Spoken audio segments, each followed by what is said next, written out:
ஆண்டவர் நம்மளை ஆசீர்வதிக்க விரும்புறது எப்படின்னா, கொடா கொடியாய் பெருகும்படி ஆண்டவர் ஆசீர்வதிக்க விரும்புகிறார். இப்போ ஈசாக்குக்கு பெண் பார்க்கறதுக்கு போகும்போது, அந்த வேலைக்காரன் எலியேசர் அந்த ரெபேக்காளை தேர்ந்தெடுத்து அவளுடைய வீட்டார்கள் அவனோடு கூட அனுப்பும்போது, அவனுடைய சகோதரனும் தகப்பனும் அவளை வாழ்த்துறாங்க. எங்கள் சகோதரியே, நீ கோடா கொடியாய் பெருகுவாயாக, உன் சந்ததியார் தங்கள் பகைஞருடைய வாசல்களை சுதந்தரித்து கொள்வார்களாக.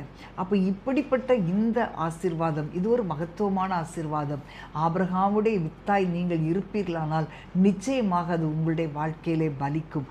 ஆண்டவர் எல்லா பக்கத்திலும் நம்ம ஆசீர்வாதமாக இருக்கும்படி தான் ஆண்டவர் விரும்புகிறார். அப்போ ஆண்டவருடைய திட்டத்திற்கு நம்மை ஒப்பு கொடுக்கும்போது, இப்போ ரெபேக்காள் என்ன பண்ணான்னா, அந்த ஆபிரகாமின் வேலைக்காரன் சொல்லும்போது அவனோடு போவதற்கு அவர் ரெடியாக இருந்தா. அதே போல் தேவ திட்டம் நம்முடைய வாழ்க்கையில நிறைவேறும்படி நம்மை ஒப்பு கொடுக்கும்போது நிச்சயமாய் ஆண்டவர் நம்மை கொடா கொடியாய் பெருக பண்ணுவார். இந்த வாழ்க்கையில், உலக வாழ்க்கையிலே ஆண்டவர் நம்ம மேலே ஒரு பெரிய திட்டத்தை வைத்திருக்கிறார்.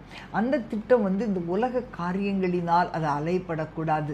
நம்முடைய வாழ்க்கையிலே அந்த திட்டம் மாத்திரமே நிறைவேற வேண்டும். இன்றைக்கு நம்முடைய வாழ்க்கையை அப்படியே முற்றிலுமாய் அர்ப்பணிப்பீர்களா?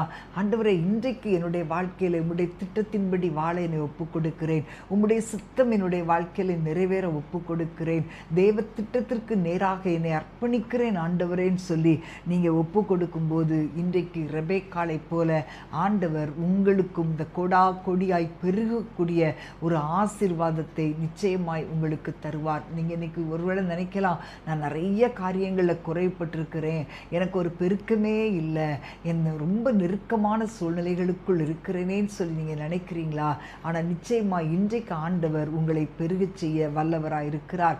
ஆண்டவருக்கு நீங்கள் செவி கொடுக்கும்போது, எப்படி ரெபேக்காள் தன்னை அப்படியே அர்ப்பணித்தாளோ அதே போல நீங்களும் ஆண்டவருடைய திட்டத்திற்கென்று உங்களை அர்ப்பணிக்கும் போது உங்களுடைய வாழ்க்கையிலும் உங்களுடைய சந்ததியினுடைய வாழ்க்கையிலும் தேவன் ஆசீர்வாதங்களை மேன்மேலும் கட்டளையிடுவார் என்பதில் எந்த ஒரு சந்தேகமும் இல்லை.